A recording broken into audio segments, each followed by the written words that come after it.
le livre où tout a commencé et où tout va continuer. Je vous parle aujourd'hui du livre La rédemption de l'ange avec son auteur, avec moi, Lolita Leblanc. Bonjour Lolita. Bonjour, ça va bien? Oui, ça va toi?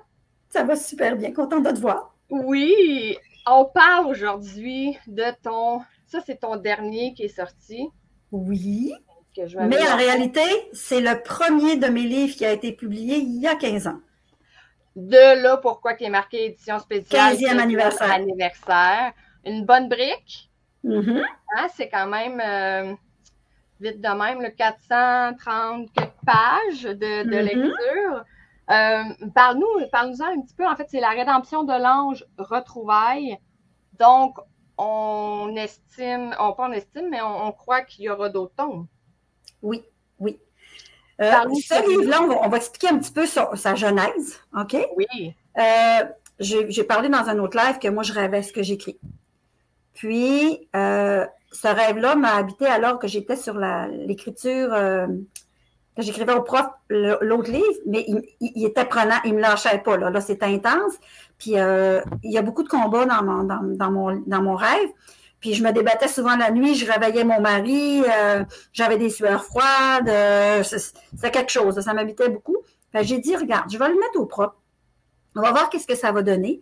Puis, quand je l'ai terminé, j'étais allée voir une personne pour vérifier s'il était correct, si c'est pour travailler dessus, pour être certain qu'il soit présentable à une maison d'édition, parce que c'est un monde qui est quand même complexe.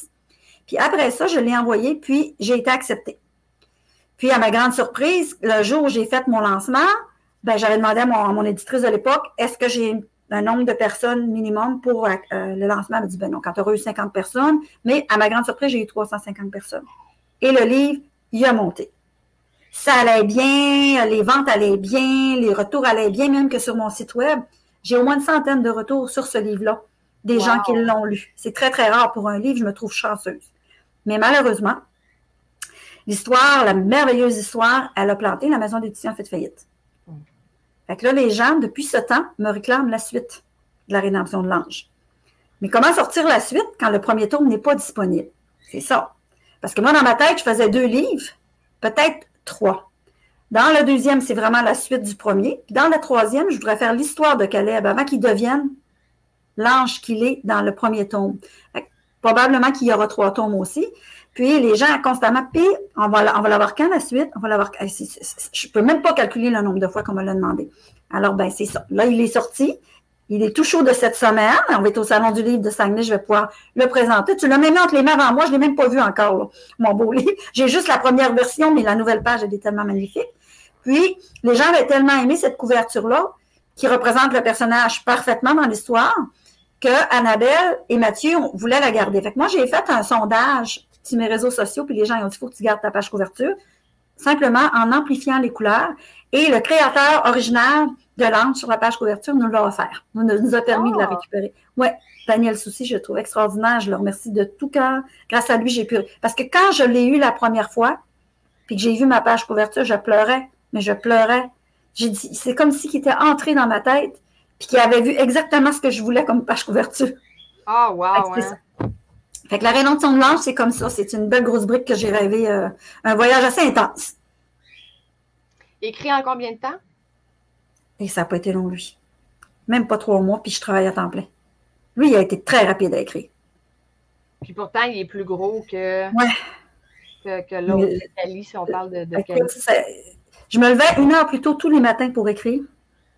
Tous les matins. Je m'étais passé mes journées de congé là-dessus. Mes fins de semaine, quand j'avais rien de prévu, il fallait que je me mette un cadran pour penser à me nourrir.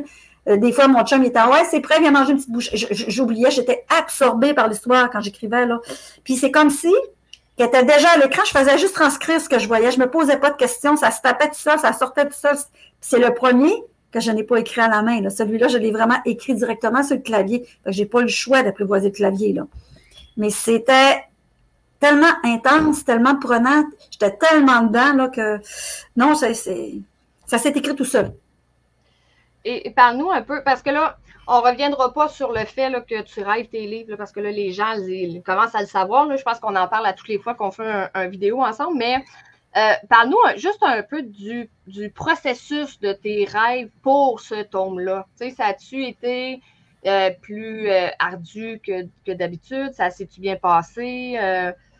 Ça a été dur parce qu'il y a beaucoup de noirceur dans ça. Là. Beaucoup de souffrance. Il y a beaucoup de souffrance. Il y a des meurtres extrêmement sanglants, inexpliqués. Il y a des créatures démoniaques un petit peu partout. Il y a des esprits tourmentés dans ça. Puis, il y a des retrouvailles importantes, des retrouvailles non souhaitées, puis des retrouvailles non souhaitables. Oui. Oui, c'est ça. Fait que ça, c'est pour ça que j'ai rajouté le sous-titre retrouvailles que je n'avais pas dans le premier. Parce qu'il y en a tellement dans l'histoire, je trouvais que c'était important d'y mettre de l'avant parce que ça va changer la donne pour plusieurs personnes de retrouver d'autres personnes. Mm-hmm. Mais je t'avoue que des fois, j'en avais mal au cœur tellement il y avait des bouts qui étaient noirs, qui étaient difficiles, qui étaient sadiques. Mais je ne pouvais pas ne pas les mettre. Ils étaient essentiels à l'histoire. Comme aussi, il y a de l'érotisme dedans, ce que je n'avais jamais fait encore dans mon autre écriture. Je ne pensais pas que je serais capable d'aller là aussi facilement. Et pourtant, oui, ça y allait. Je ne me posais pas la question, il était essentiel à l'histoire. Je les intégrais tout simplement. Mais c'est ça. Ça m'a tourmenté d'être capable d'aller dans des zones aussi sombres dans l'écriture. Oui, hein? Je ne pensais pas que j'étais capable de me rendre là. Fait après ça, quand j'ai écrit, je me suis dit, oui, tu es capable d'aller dans n'importe quelle place. Est-ce que tu dirais que c'est le tome qui t'a le plus tourmenté dans tous ceux que tu as écrits? Non, Parfum d'enfant, c'est pire. Ah oui, ben oui. Ben oui. Ben oui. Si j'avais pensé, je n'aurais pas posé la question. Oui, Parfum d'enfant, c'était pire. Vrai. Mais si hormis Parfum d'enfance, c'était lui qui était le plus sombre, le plus noir, le plus, je dirais sadique, mais un démon ne peut pas être gentil là. Il va être sadique, c'est impossible. Puis toi, comme c'est pas le genre de livre que tu lis d'habitude, ça a dû sortir de ta zone de confort extrêmement. Oui, parce que, en fait, pour ceux et celles qui nous écoutent, en temps normal, je lis pas de fantastique. J'ai déjà essayé à l'adolescence. Je nommerai pas les titres parce que, si j'en nomme un, je vais me faire garocher des tomates parce que ça a vraiment pogné. Puis deux, de toute façon, c'est ça. Fait que j'en lis pas. Fait que c'est sûr que quand j'ai reçu les deux tiens, j'avais de l'appréhension. Ben, c'est normal. Tu sais, je suis comme, on est attaché, tu sais, comme moi, je suis attachée à toi, à l'être humain. Fait que tu le sais que tu vas aimer l'expérience parce que c'est quelqu'un que tu apprécies qui l'a écrit, mais rentrer dans l'histoire, ça, c'est nos paires de manches. Ben, en fin de compte, je n'ai pas juste rentré, j'étais absorbée, écoute, les pages, là, ça y allait. Puis celui-là, autant que Cali, celui-là, quand je l'ai fermé, puis je me suis dit, je suis allée t'écrire d'ailleurs, j'étais en deuil. Mais, tu sais, je lisais, puis j'étais contente, en fait, de faire comme, OK, mais c'est peut-être pas parce que j'aime pas le fantastique, c'est peut-être les styles que j'ai lus, mais tu sais, c'est sûr que toi, tu mets du thriller. C'est du thriller, moi. Le surnaturel, tu sais, le fantastique, surnaturel, c'est deux affaires différentes. Puis c'est deux affaires que j'aime qui m'interpellent. Fait que déjà là, la curiosité est piquée. Tu gardes toujours un aspect être humain dans tes personnages, fait que c'est pas uniquement fantastique, genre... c'est pas des Hulk ni des Wonder Woman. J'avais des fées dans la tête, mais fait, encore là, ça m'interpelle, mais oui, assurément, je lis pas de fantastique, puis là, j'ai juste hâte d'avoir les suites. Je peux pas croire qu'il faut que j'attende encore quelques mois avant d'avoir les tomes 2, mais ce sera ça. J'aimerais que tu nous parles pas les deux en même temps, mais de l'élu. OK. Et après de Caleb. OK. L'élu s'appelle Sam. Ses parents sont morts alors qu'elle était très jeune dans un terrible accident de voiture, alors qu'elle s'en allait célébrer la fête de son cousin. Puis, suite à cet accident-là, le père de son cousin, Ethan, c'est son parrain, il a décidé de la prendre en tutelle et de l'élever sur le domaine de Sam, parce que les autres, ils viennent d'une lignée assez fortunée. Ils ont un méga domaine, ils ont un manoir, puis elle est élevée là avec son cousin et son oncle.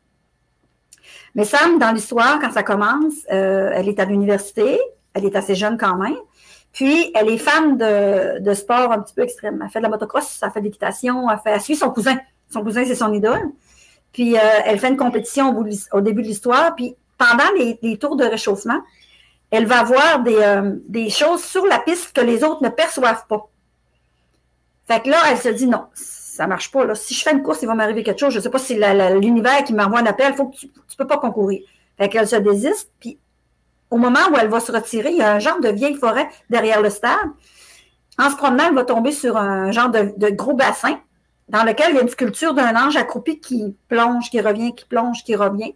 Elle va l'observer un bout de temps, puis quand elle va vouloir s'éloigner, la sculpture va s'éjecter du bassin, va se propulser sur elle, va s'enchasser dans la terre et elle va entendre dans sa tête « Aide-moi ». C'est comme ça qu'il va rentrer dans sa vie. Là, j'en dis pas plus parce qu'il faut le lire. Puis cet ange-là s'appelle Caleb. Caleb, quand elle le rencontre, c'est une sculpture, mais Caleb va prendre vie. Là. Caleb va devenir un être humain comme nous, de chair et de sang, mais avec des aptitudes que d'autres n'ont pas. Puis, elle va découvrir qu'elle doit retrouver 5 clés, mais des clés phonétiques qui se prononcent pour retracer la boîte de Pandore. Mais dans l'histoire, la boîte de Pandore, c'est l'espoir qui est dans la boîte. Il y a plein de légendes qui courent sur la boîte de Pandore. Elle n'avait jamais même entendu parler, Sam. Alors, elle devra faire des recherches pour savoir qu'est-ce que la boîte de Pandore. Puis, Caleb va lui dire que c'est pas l'espoir qui est dedans, c'est une malédiction. Et s'il ne retrouve pas la boîte de Pandore, les hommes sont condamnés. Alors, elle a un temps limite et où elle devra retrouver 5 clés phonétiques, puis lui va l'aider dans sa quête. Et là, dans tout ça, je sais pas. J'ai tout le temps peur de faire des comment on appelle ça, des spoilers? Des spoils. Il y a des meurtres. Oui. Une enquête policière. D'ailleurs, à ce sujet-là, j'ai trouvé ça intéressant que tu embarques tes policiers. Tu sais, dans le sens où lire une histoire où il y a un personnage qui tout le long, surtout à 400 pages, tout le long fait juste chialer et dire que l'autre n'a pas raison, nanana, c'est longtemps. Là. J'ai trouvé ça le fun que tu embarques tes policiers, tu sais, qui aient la preuve que ce qui était dit était véridique, pour que tout leur agissement ait en conséquence de ce qui se passait vraiment et non pas dans le déni de... Ça, oui, ça, je trouve ça intéressant. Fait que là, on a les enquêteurs, policiers. Oui, qui vont devoir consulter un professionnel parce que tous les meurtres sur lesquels ils tombent, c'est du surnaturel et ils ne veulent pas l'accepter. Fait qu'ils ont besoin d'aide là-dessus. Puis, ce qui me revient souvent dans ceux qui l'ont lu, dans la première version, quand je parle de l'effaceur, là, qui est quelqu'un, l'effaceur, on me dit tous tes méchants sont vraiment méchants. Tes personnages sombres sont vraiment sombres, puis la cruauté ne lui fait pas peur. Fait que ce que j'ai aimé, c'est que c'est pas, on n'est pas habitué de voir arriver une créature de cette manière-là là, dans les histoires. Parce que toi, tu lis pas beaucoup de surnaturel et de fantastique, puis je pense que c'était du jamais vu là, quand je l'ai rêvé. C'était pas le fun. C'est parfait, en fait, ça va être ta... Ouais, non, c'était pas le fun. Surtout que tu ressens, tu sais, tu rêves, oui, mais tu ressens physiquement ce que tes personnages ressentent. Fait... Ce qu'ils subissent, et là là. C'était pas le fun. Mais vraiment pas. Craquer à longueur d'année, dans le fond. Ben, je me lève des fois, je suis vraiment épuisée, là. Toute la nuit, avoir combattu comme ça, puis m'être débattue, m'être sauvée, avoir essayé de confronter ce genre de... Des fois, je suis vraiment, vraiment fatiguée. Oui, ça arrive. Et là, tu as dit tantôt, dans le fond, là, il y a un tome 2 qui sort... L'automne 2025. Tu l'avais dit tantôt, pour le Salon du livre de l'année prochaine, de Saguenay. Et tu veux écrire l'histoire de Caleb avant ce qui s'est passé avant mes 2 tomes. OK. Tu l'as-tu déjà rêvé, ça? C'est déjà fait ou? Non, mais j'ai rêvé. J'ai rêvé ça que je racontais son histoire. Okay. Quand je vais m'y mettre, j'imagine que le processus va commencer. OK. Quand je vais mettre le mot final au tome 2, probablement que ça va me donner la piste pour que je décolle. OK, le tome 2, il n'est pas fini encore. Non, il n'est pas fini encore. Oui, ben, c'est parce que là, tu crées tellement que moi, je me dis, tu dois avoir 40 romans en banque qui sont prêts à être publiés. Là, ça serait le fun. Ben, ça serait le fun, hein? Mais oui. OK, fait que là, le 2, il est en cours. Puis le 3... j'ai peut-être 125 pages d'écrit à peu près. OK. Quand même. C'est quand même beaucoup. Est-ce que tantôt, tu disais que c'était le premier que tu as tapé à la machine, là? Quand tu te lèves, est-ce que il faut que tu ailles écrire tout de suite? Est-ce que tu écris dans un cahier ou tu fais ta journée, puis le soir, quand tu arrives, tu t'en rappelles, puis tu écris ce que... Des fois, j'ai des flashs de... Comment je te dirais ça? Ça m'arrive n'importe où, là. une petite phrase, un petit mot, une petite pensée qui me sort sans raison, puis ça me pop. Je l'écris ça. Là, je le mets dans mon panier. Là. Tu sais quel panier je parle? Oui. Bon. Oui. Puis ce qui est spécial, ce panier-là, je vais le montrer. Oui, je m'en ai justement dit de le montrer. Oui, ce panier-là, là. Ça, là. C'est bourré de petits mots, de petites phrases. Ça pop n'importe quand dans ma vie. Je le prends, je l'écris, je le mets là-dedans. Quand je vais me remettre à rêver le soir, je vais continuer ce que j'étais rendu, j'ai rien perdu, je me souviens de tout. Mais ces petites phrases-là, je les note parce que ça, je les perds après qu'ils sont popés. Puis, souvent, quand j'écris, je pige dedans, où ce que je suis rendue dans mon histoire, ça fait dans mon histoire. Des fois, je peux faire ça 3, 4, 5 fois d'un chapitre. Puis à chaque fois, je me dis, mais mon Dieu, le beau hasard! Je ne l'ai pas rêvé pour rien. Je m'en sers. Mais une fois que je l'ai utilisé, je la détruis. OK, tu ne la remets pas. Ouais, c'est pris une fois. C'est ça. Je l'ai eu, c'était pas pour rien. J'avais quelque chose à faire avec. Je l'ai noté. Puis des fois, il y en a qui deviennent des petits mots de loli, ces petites phrases-là aussi. Là. Qu'on voit beaucoup sur ta page Facebook. Hein, tes mots ouais.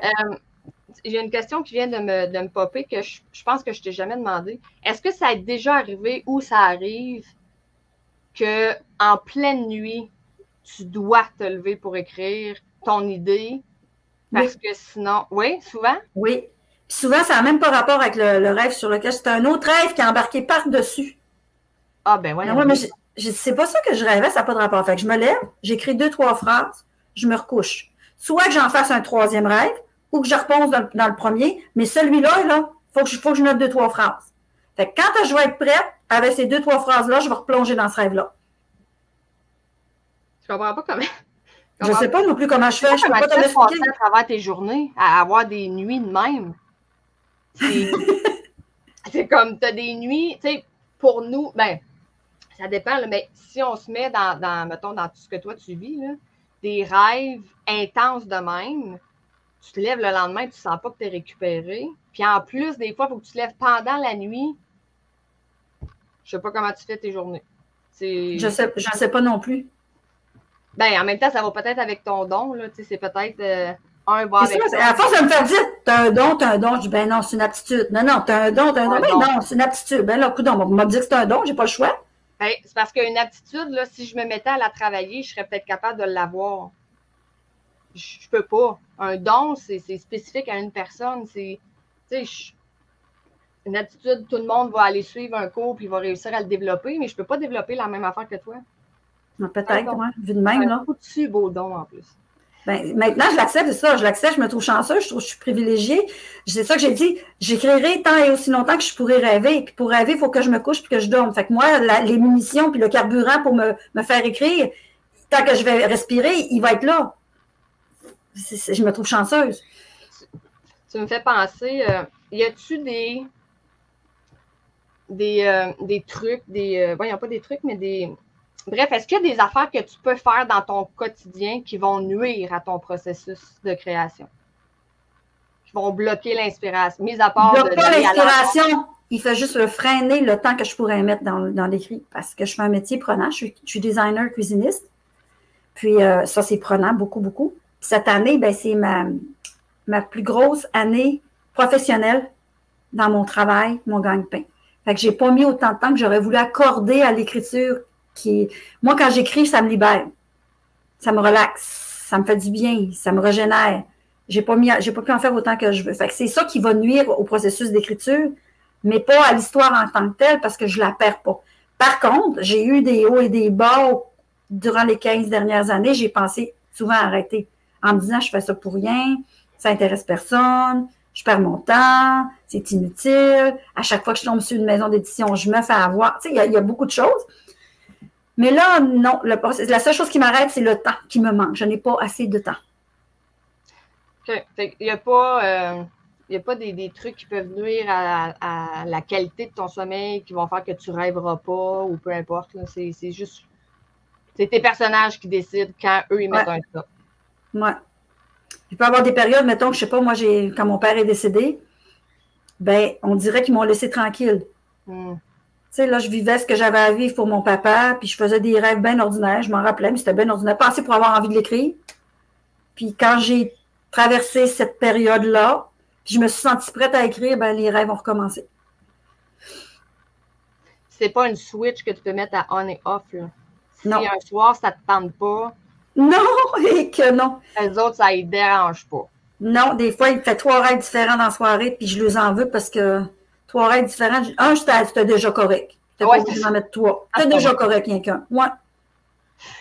Est-ce que tu aurais le rêve de vivre de ta plume? Si tu savais à quel point, là, mais il faut être réaliste, c'est difficile. C'est difficile au Québec, c'est difficile un peu partout. Faut atterrir entre les mains de la bonne personne qui va te mettre de l'avant. Les médias, écoute, c'est un outil fantastique, mais pour ça, il faut que les médias s'intéressent à ton travail. Fait que oui, je me croise les doigts, je fais confiance à l'univers. Oui, c'est mon but ultime. J'espère que ça va être avant mes 80 ans. Je te l'espère aussi. Je l'espère aussi, mais si un jour, ça en vient à ça, même si j'adore mon métier de designer cuisiniste, mon choix ne sera pas difficile à faire. L'écriture surpasse toutes mes passions. C'est juste que je trouve que ton don te donne une belle opportunité de un jour vivre de ta plume, dans le sens où quelqu'un qui publie un livre aux 2 ans, on ne peut pas dire « Ah, j'espère que je vais en vivre parce qu'aux 2 ans, ça ne marche pas ». Toi, à la rapidité que tu produis et que tu écris, écoute, toutes les chances sont de ton bord. C'est sûr, je pourrais en faire 3 par année, écrire à temps plein. Là. Oui, mais c'est ça, là, en travaillant sur nos paires de manches, là, mais... Ah ouais, je te le souhaite. Je te le souhaite. Merci. Je te le souhaite c'est vraiment mon rêve ultime, ça. Puis un autre rêve ultime, que mon chum puis ma fille me lisent. Ils ne lisent pas. Non. Ils ont lu Parfum d'enfance tous les deux. Mon chum, avant qu'il soit version livre, il l'a lu en manuscrit. Ma fille, elle l'a lu en roman. Mais ce n'est pas des lecteurs. Alors ça, c'est mon deuxième rêve. Mon deuxième. Bon. On travaille là-dessus. Mm-hmm. On s'y met. Qu'est-ce que tu as d'autre? En fait, il y a une question que j'aime toujours poser quand je fais des entrevues, c'est autant dans un développement personnel que dans un roman, notre personnage principal évolue au fil de l'histoire. Puis il y a tout le temps une leçon de vie que le lecteur peut Voyons, en retirer. J'avais juste gobé, mais c'était pas super beau. Ça serait quoi avec la rédemption de l'ange que tu aimerais que le lecteur ou la lectrice en retire? La persévérance, c'est le meilleur outil pour croire en soi. Il faut persévérer malgré les embûches, malgré les tempêtes, malgré le chagrin, malgré les maux de cœur, les personnes autour qui tentent de te décourager. Il faut persévérer et croire en soi. Parce que quand on croit en soi, on dégage quelque chose, puis ça incite les gens à croire en toi. Mais si tu ne crois pas en toi, les autres ne croiront pas en toi non plus. Il faut que tu sois convaincu pour devenir convaincante. J'ai rien à ajouter. C'est beau de même, j'en rajoute pas. Merci, Lolita. Les gens peuvent aller sur ton site web. Sur Loli Leblanc est autrice sur Facebook. Oui, c'est ça. Et sinon, Instagram et TikTok, si jamais ils veulent. Et tu fais beaucoup, tu es très active sur les réseaux sociaux. Énormément. Tu fais beaucoup les petits mots de Loli. Les petits mots de Loli, les devinettes de Loli aussi. Quand je fais des événements, de temps en temps, je fais des extraits de mes livres, que je fais des petites vidéos, que je partage. Puis, je serai au Salon du livre de Saguenay dès la semaine prochaine. Avec les gens peuvent venir me saluer ou m'apporter des livres qu'ils ont achetés puis qui veulent simplement faire dédicacer. Ça aussi, ça me fait plaisir, là. Juste de prendre 5 minutes pour venir nous voir. Nous, ça nous fait toujours plaisir de discuter avec vous. Puis, quand vous nous faites un petit retour, juste un « j'ai aimé, je recommande, c'est bon », bien, pour nous autres, c'est un petit pourboire pour le cœur. Ah oui, vraiment, vraiment. Je le remonte avant de clore et boy. Il est beau, hein? Et l'autre bord. La rédemption de l'ange retrouvaille avec notre beau Caleb. Mm-hmm. Merci encore une fois et lecteurs et lectrices, je vous souhaite une fabuleuse lecture et on se revoit prochainement pour une autre entrevue. Bye tout le monde! Bye bye tout le monde!